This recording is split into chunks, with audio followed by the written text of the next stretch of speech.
I want to get into this college football. I'm a big bowl guy. Love the bowl system.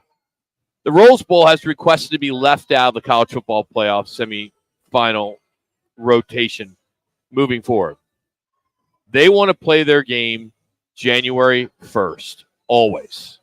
And the game is already scheduled to be January 1st for the quarterfinals, part of the 12-team college football playoff for the next 2 seasons. However, the new 6-year deal with ESPN, which will begin in 2026, future bowl rotations haven't been set yet.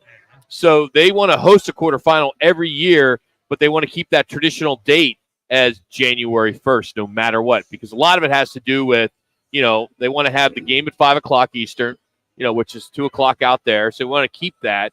But when is it that the bowl is bigger than the game? The Rose Bowl, to me, no disrespect if you're a big Rose Bowl, and I've been there multiple times, it's a horrible venue, first of all.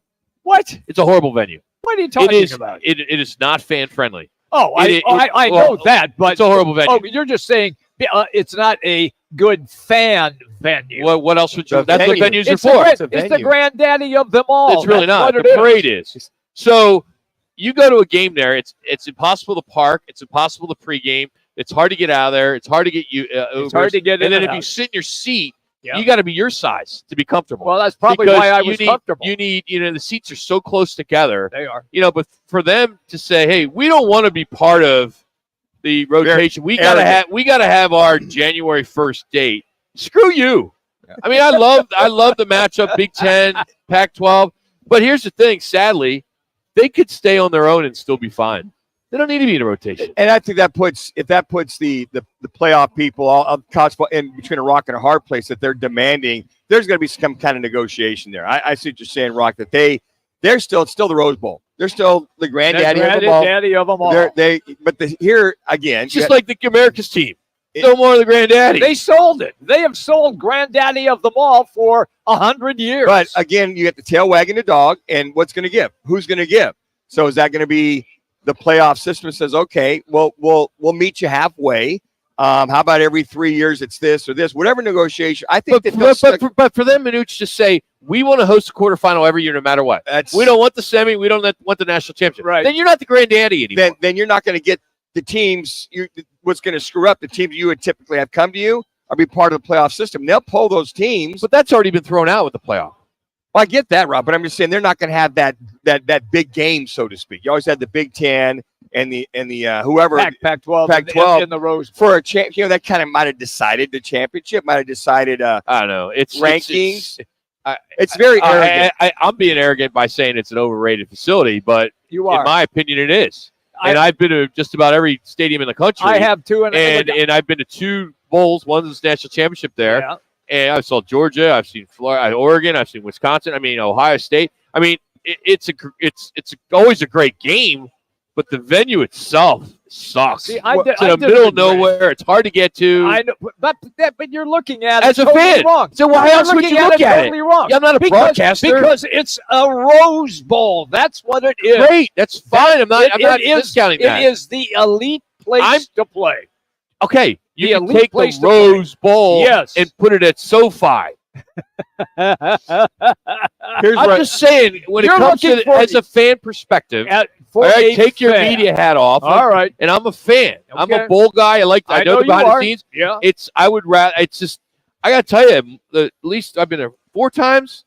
Every time it's been, and I don't know why I keep going because the game's so good, but it's just such a bad place to get. I mean, their pregame sucks.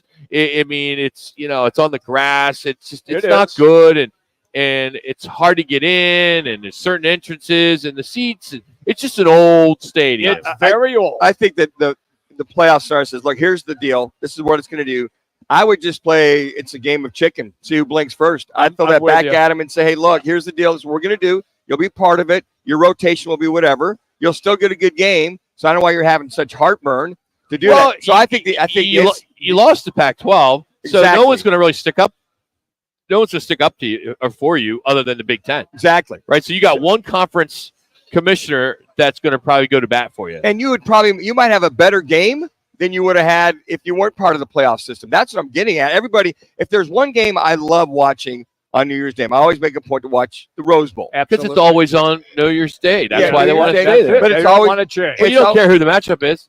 a lot of Wisconsin, times, Oregon. All right, you're gonna watch it. but it's just I think the watching it, the pop, the circumstance, the pageantry, it's just and then the beauty, if you will, of the game. But I think that the NCAA or the playoff format needs to say, all right, here's the deal. Push back. What are they going to do? Well, we're going to break away from the playoff system. Well, if you do that, I just think it's just they got their nose up in the air. You know, for them to say it's imperative that they keep the January 1 date for the game. And ideally, they also are asking, they want to make sure they keep that afternoon, that 2 o'clock kickoff. That's what they want. You know, yes. It's just, are they bigger than the game? I can't imagine Eric Moses, commissioner of an executive director of the Fiesta Bowl, going to the Big Ten meetings and saying, "Hey, we want to be New Year's Eve every year." Well, we want to be January 1st every year. I mean, come on. Well, we'll get his stuff. We're lucky to stay in the rotation. We'll have him at 2 o'clock tomorrow. We're going to ask him about this subject per se and that being there. So he'll get into that. But I got to imagine that kind of arrogance. Okay, so yeah, they've been that granddaddy of them all. But with this new playoff format, you're going to either have to adhere. Everything's changed. Or I hate to tell you, Rose Bowl people, there's going to be some adjustments. So if you got to play the night before, we'll keep your time frame, or you got to play January 2nd. Okay, we'll play that. We'll keep your time frame, but it's going to be a different day. You know what? There's got to be change for everybody with this whole thing. Rock, are you out now as a traditionalist all the times that you have been involved in bowl games, and you've done it for a long time? I'm still active. I'm an active Yellow Jacket. Yeah. I mean, but are you out now on bowl traditions? Because that's what the Rose Bowl is. It is the granddaddy of them all, tradition. I love the tradition. Okay. I just don't like them. Dictate? I don't want them to dictate. I would like the committee to say, hey, let's keep the Granddaddy Rose Bowl always on New Year's, and let's make that work.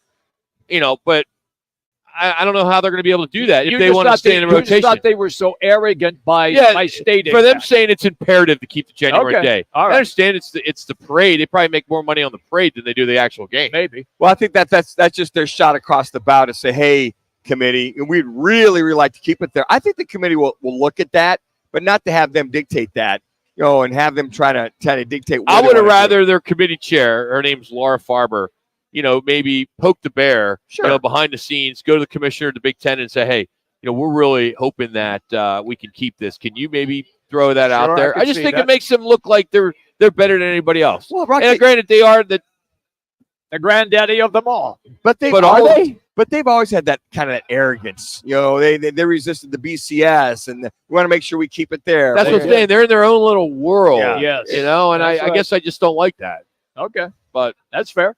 It is what it is when it comes to that. But anyway, what do we have coming up? We're going to talk about Dallas Cowboy football in about 15 minutes. But I got some sports bar gossip. We're going to totally go off rails here. All right. I mean, we haven't already. USA Today asked their readers to vote on their favorite fast food joints, and there are several surprises. And how about Travis and Jason Kelsey? They have a new cereal.